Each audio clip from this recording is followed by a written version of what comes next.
Money problems don't usually come from earning too little. They come from needing more every time income increases. There's a reason this pattern repeats, even for people who make more than enough. Most never recognize what's actually driving it. Lifestyle inflation matters because it quietly determines whether income turns into freedom or dependency. On the surface, earning more should improve financial stability. More income should mean more flexibility, more control, and more long-term options. But for many people, the opposite happens. Income increases, but so do expenses. And not randomly. Systematically. Over time, higher earnings stop creating progress and start maintaining a new baseline. This is not a math issue. It is a behavioral pattern shaped by psychology. And once it sets in, it becomes difficult to reverse. The common pattern is simple. Someone begins earning more than they used to. At first, there is a sense of progress. The extra money feels like relief. Then, gradually, spending adjusts. Housing improves. Transportation upgrades. Daily habits become more expensive. None of these decisions feel irrational. They feel earned. The logic is straightforward. If income has increased, lifestyle should improve to match it. This belief feels responsible, even disciplined. It doesn't look like overspending. It looks like alignment. The problem is not any single decision. The problem is the pattern behind them. Each increase in income creates permission for an increase in lifestyle. And that increase becomes permanent. What was once considered unnecessary becomes normal. What was once a luxury becomes expected. And once expectations change, going backward feels like loss. So spending rarely returns to previous levels. It only stabilizes at a higher point. Over time, this creates a cycle where financial progress is neutralized. More income no longer builds freedom. It sustains a more expensive version of normal. The insight is this: lifestyle inflation is not driven by desire for better things. It is driven by the need to normalize improvement. People are not trying to spend more. They are trying to feel consistent with their current identity. When income increases, identity shifts, and behavior follows. A higher income creates an internal signal. This is who I am now. And once that identity forms, spending adjusts to match it. This is why lifestyle inflation feels automatic. It is not a series of conscious decisions. It is a process of identity alignment. The mechanism behind this is psychological adaptation. Humans adjust quickly to improve conditions. What once felt like an upgrade becomes the new baseline. This applies to income, comfort, and lifestyle. The brain does not measure absolute improvement. It measures relative normal. When something improves, the brain recalibrates. And once recalibrated, the previous level feels insufficient.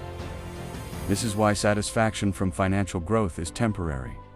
The moment income increases, expectations rise alongside it. And once expectations rise, maintaining them becomes the priority. This is where the trap forms.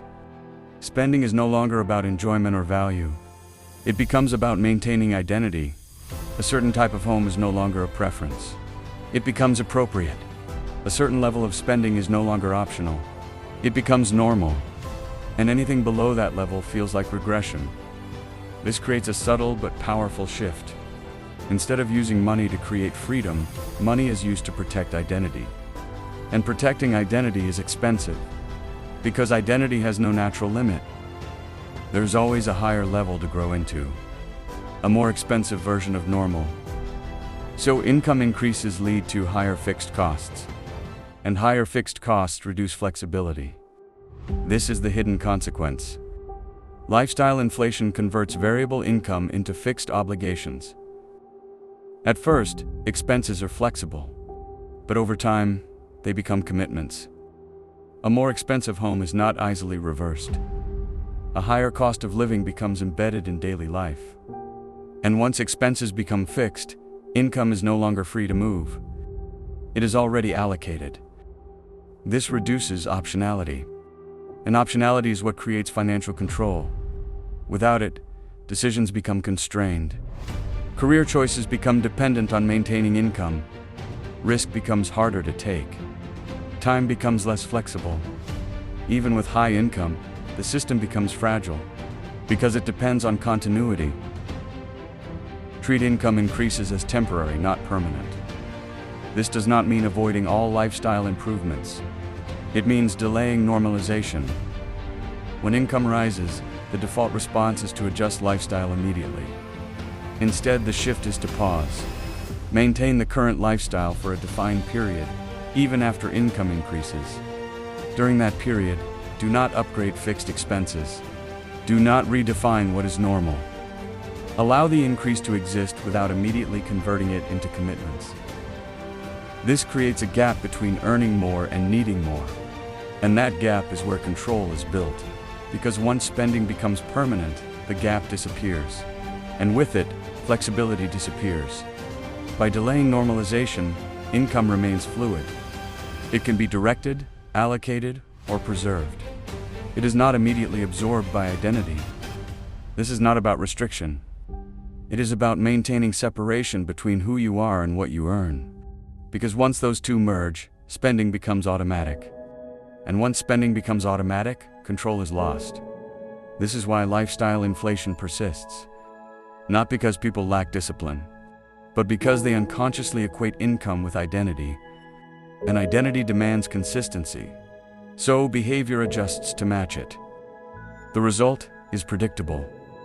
More income leads to more spending. More spending leads to higher obligations. Higher obligations lead to less freedom. And the cycle repeats. The reason this pattern keeps people financially stuck is not visible on the surface. It is not about how much they earn. It is about how quickly they adapt. The faster income becomes identity, the faster freedom disappears.